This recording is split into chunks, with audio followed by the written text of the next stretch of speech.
established daycare center.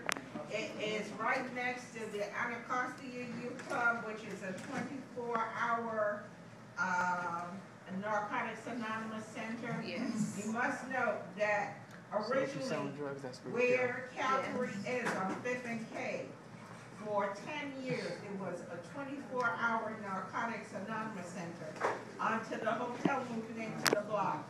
And now the 24-hour Narcotics Anonymous shelter has been relocated.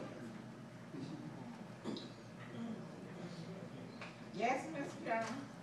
Could you have that, Councilmember Barry send the ANC a letter or statement saying what you said Yes, yes, ma'am. about You might see him tonight for him to tell you that.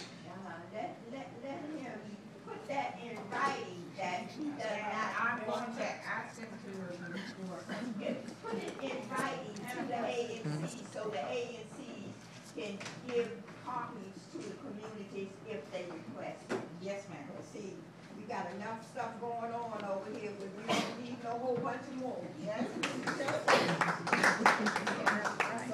So this meeting is taking place the 3rd week of August.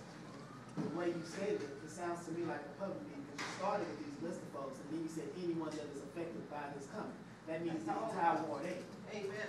That's what that meant to me. So it's either a Can public I meeting or a clarify private. that? Yeah, The meeting will be a meeting comprised of a delegation from the Anacostia community, which will be both business, professional, religious, and the neighborhood itself. All those residents who will be directly affected by the relocation of Ward the 8. clinic. To me, that's Brought it. Now, however, we are going to ask that DC government be represented in this meeting, so DC government will be there, both one representative from the mayor and one representative from DACD. And so you have one come from economic development, the chair of economic development, we need some economic development And on one Woodward person Road. from Anacostia Economic Development Corporation. I'm talking about from downtown on the Actually, council. she's in the room, so she's aware of what I'm We sick saying. and tired, we need some stores over here, y'all keep Yes, bringing in ma'am. all these nonprofits over here, nobody, paying no And I taxes. agree. And you know, that's why we can't get no Yes, stores. ma'am. Because the census sends their reports out to Las Vegas to those, meetings out there, and they look at that, and they know they can't make no money, so they're not gonna put their money in no stores, and cannot get no customers to come in there and buy. So we keep putting all these nonprofits and shelters and community-based residents, Yes, ma'am. these But people we not have- paying no tax, I know, ma'am. and I'm sick and tired of And it. that's why we have designated that area as an empowerment zone. Donetta, I would like to introduce Donetta. She works for the Deputy Mayor for Economic Development. She had, one Monday, was it Tuesday morning? We had a meeting before it became public, so we can talk about ways to, let me see, ways to make sure that this problem goes away. It's not going away if it was a private purchase. It's already. Let me just say good evening, everybody. Good evening. My name is Donetta Tyree. I'm a special assistant to the deputy mayor for planning and economic development. And I'm sorry, what is this young Jones? Ms. Jones. Ms. Jones, I would like for you to join us because you plead our cause much better than we ever could. That's certainly agree with you. So, thank you guys, and I'm here Try to mess with me. and listening to make sure that as we go back and communicate with the deputy mayor and others, that we are communicating your concerns and your thoughts as clearly as we can. So that's why. And tonight, we are both here to listen to what you have to say, because we have been reading the blogs and everything that everybody have posted.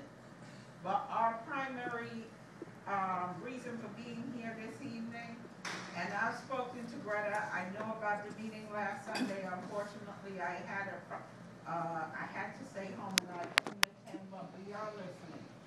Now, one of the things that what you don't know is before the sale took place, we had started talking to a developer, one of the local developers in the area, because the Elks building was in foreclosure.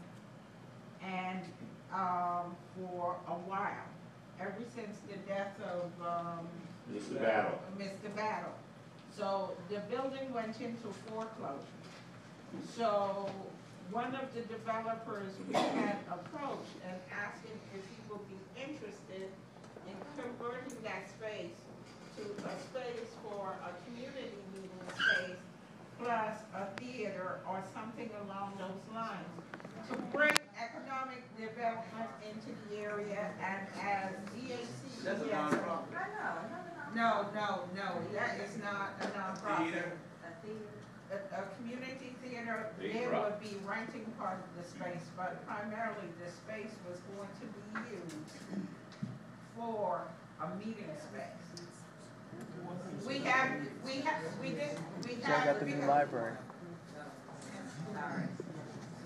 But it was one of the plans that we came up with, because we wanted to make sure that the building goes into private hands. Now, Darnetta and I are here tonight to listen to what it is that the community would like to see there. Yes, sir. So listen to you. Yes, sir. Yes, ma'am.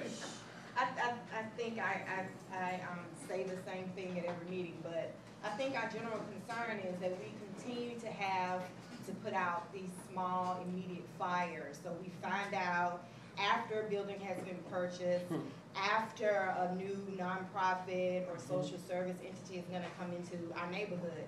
Our biggest concern is how do we stop this from a 30,000-foot This level? cannot be stopped because this building was not purchased. This was an interbank, a personal relationship. So how do we find out? I think that's You the issue. cannot find out. In a private sale, it's a private sale between the bank and the perfect. I get all of that. I completely understand what you're saying. I think what you're asking is what do we want? Now, what is But the the next permits step? can be stopped. The permits can be stopped. But how is that zoned now? Because it seems like that should be commercial. So that's not, I mean, commercial and not residential. It's probably with C2A. shelter It's probably and- C2A. It's C3. Yes, ma'am. Raise your hand over. Yes, to get to the question that you're saying, we had this exact same problem in Congress Heights. You could probably look into, this sounds to me like a violation of Title 11. You can't have but a certain amount of community facilities like this within 500 feet of each other. And that's how we were able to stop the one in our neighborhood. What my understanding from dealing with that is that the ANC has the ability to file a appeal with the BZA to do an exception to stop, because if this is what this is, and there's other things within 500 feet, they can't be zoned, they can't get a permit for that, because it's concentration, it's concentrated. So it doesn't matter if it's a private sale or whatever, that's in violation. So if you can prove, yes, exactly. And so now they're stuck in a quagmire with that because they can't do anything as the money's related because it's in violation. And as someone who works in Anacostia and works with the small business over there and been talking to people about bringing businesses, this will kill it on that block. It will kill it.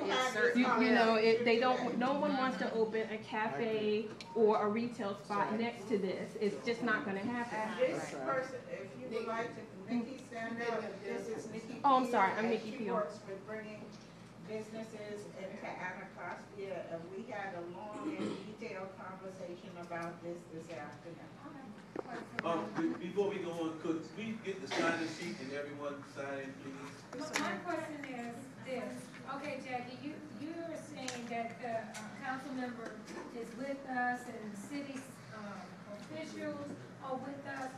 What do they have and what are they saying? What avenues can they take? Because I don't care who's with us. What avenues do they have at their disposal to help us stop this? We really need to know how they're going to do this and what are they putting in motion. This is why you need to Okay. tell her to Can I get say back one right thing? and give you